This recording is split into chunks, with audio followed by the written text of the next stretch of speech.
But don't you? Because the one that I sort of think as a big one for regards whether the other nations being saved Yeah, okay. is Isaiah 49.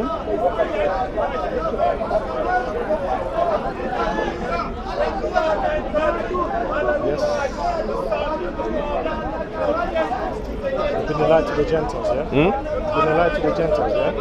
Yeah, but it's the way that he says it. All right, yes. So if you go from verse 5, it says, "And now saith the Lord that formed me from the womb to be his servant, to bring Jacob again to him. Though Israel be not gathered, yet shall I be glorious in the eyes of the Lord, and my God shall be my strength. And he said, It is a light thing that thou shouldest be my servant, to raise up the tribes of Jacob, and to restore the preserved of Israel." So the tribes of Jacob and the preserved of Israel, who are they? So the tribes of Jacob are the 12 tribes. Yeah, And the preserved of Israel are actually, there's another term that the prophets used in the Old Testament as Ephraim.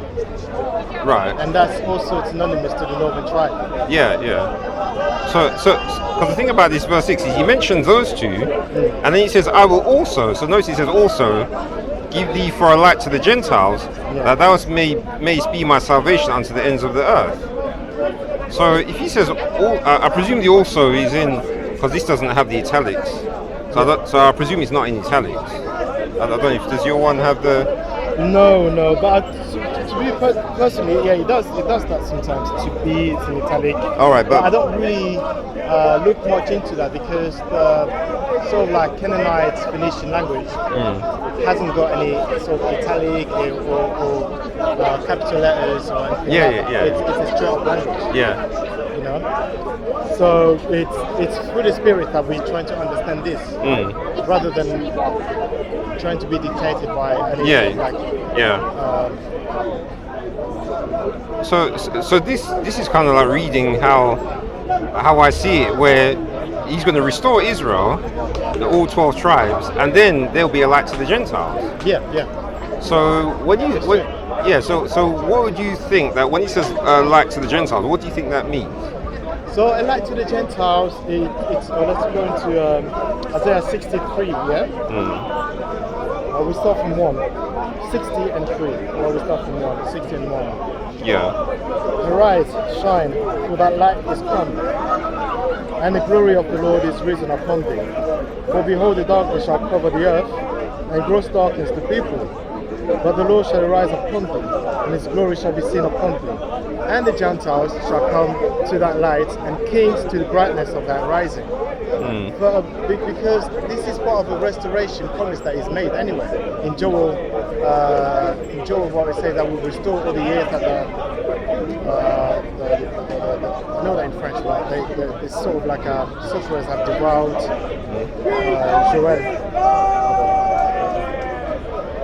I'll bring that into Joel actually. Because I've got some scriptures that I remember in French. All right. Okay. Rather than English. Yeah. Joel.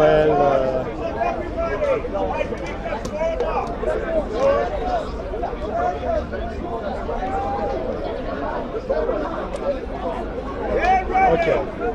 Joel 2 and 25. Yeah. Says,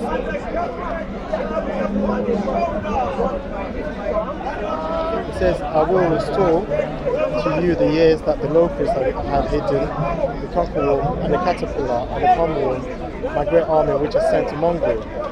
And you shall eat in plenty and be satisfied. And praise the name of Yahweh, your power, that has dealt wondrously with you, and my people shall never be ashamed. And it goes into Isaiah 45 as well, that we will never be ashamed when we are fully restored, because it's the restoration process.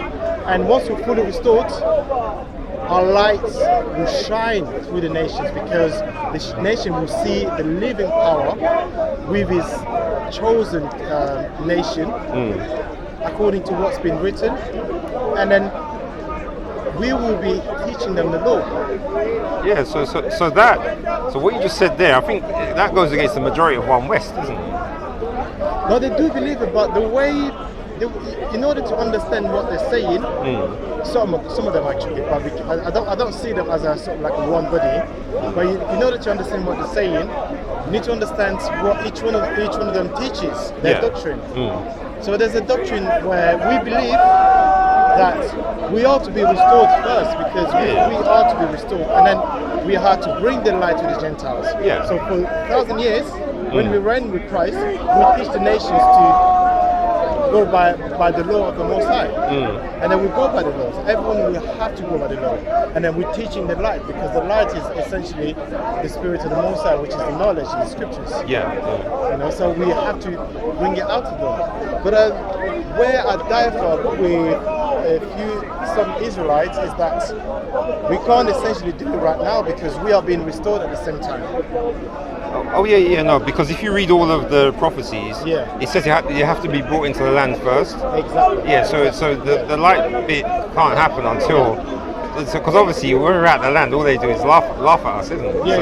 Definitely. So that's not really going to happen like now.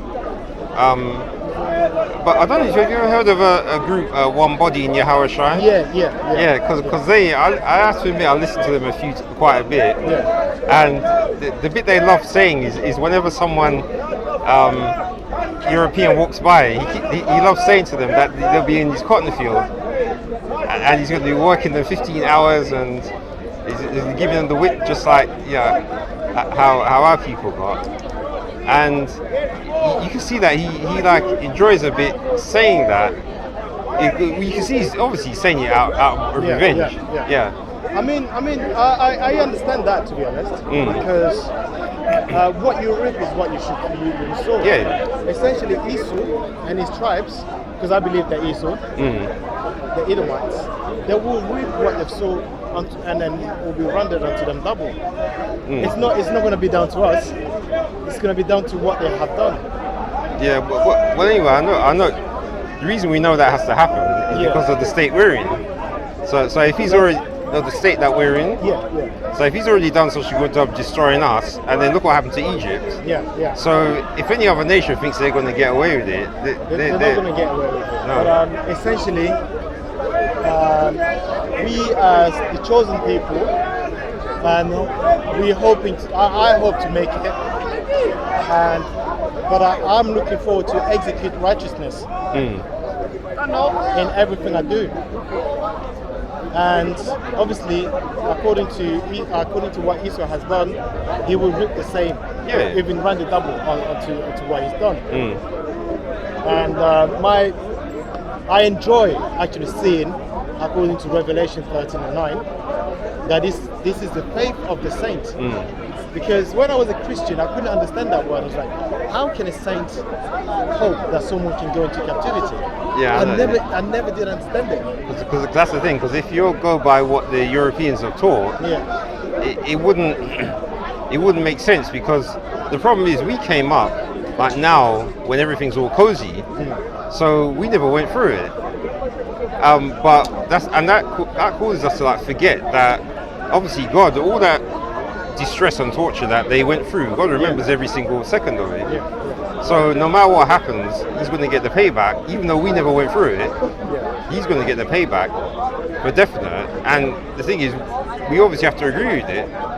So this is something I used to struggle when my eyes were first opened, because I was taught in a different way to forgive everybody and all these things and stuff. And I couldn't reconcile the fact that the Creator would punish those people and send them into slavery again, because it goes against what I've been taught. And I realized what I was taught was a lie. And in order to accept this truth, we had to be in the spirit.